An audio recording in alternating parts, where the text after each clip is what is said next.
My colleague, Bobby Thomas, is going to share how his camp experience transformed not only his childhood, but continues to impact his personal and professional life. Hi, Bobby. We're excited to be with you at camp. Thank you, Becky, and greetings from the Camp Duncan Main Lodge. My name is Bobby Thomas, and I'm the Executive Director at YMCA Camp Duncan and Camp Independence. That's what's on my business card. Do you remember exchanging those? But let me tell you more about who I really am. I'm a 7-year-old kid whose mom gets calls home from school because I talk too much during class. I'm a kid that tries really hard to be a great baseball player but still bats under 200. And I have friends all over the neighborhood, but we do cause quite the ruckus. Come to find out, most importantly, I'm a passenger riding into my first overnight camp experience, and I'm nervous. What I didn't know at age 7 is how that 1 week of camp would literally change my life.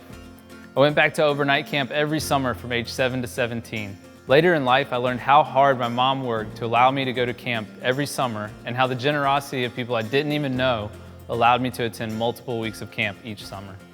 The day after graduating from high school, I hit the road, and after an 8-hour drive, I found my summer home at YMCA Camp Cosby. As a camper, and then each college summer as a camp counselor, I met lifelong friends, 4 of which ended up being groomsmen in my wedding, and dozens more were guests.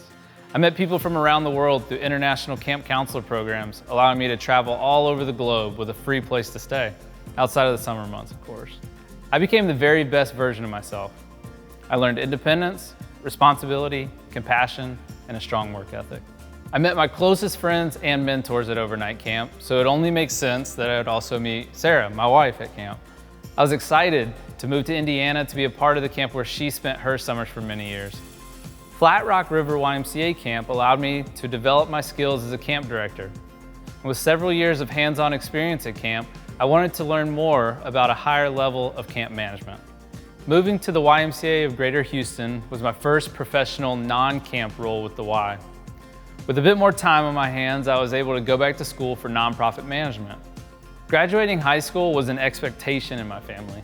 Finishing college was a crowning achievement, and earning my master's degree was an unexpected but welcome surprise. Amazing what you can do when you've learned things like responsibility, tenacity, and commitment every summer since you were 7 years old. I am the Executive Director at YMCA Camp Duncan and Camp Independence. Of course, some privilege, some hard work, and support from incredible mentors can be attributed to why I hold that title, but I also have to give credit where it's due.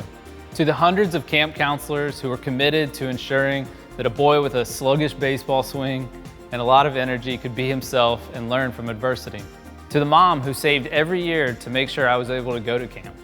To the people who gave selflessly to ensure that there was enough financial assistance to go around, never knowing that they'd be supporting a future camp professional. To a wildly supportive and patient wife who shares a passion for camping and understands the absurd overnight camp schedule. I would not be who I am or where I am without the YMCA and overnight camping. Thanks to each of you watching tonight for being a part of our Chicago Y family and for helping us deliver the same experiences here at Camp Duncan and Camp Independence, but also at Camps McLean, Nowaqua, and Pinewood. We are all immensely grateful.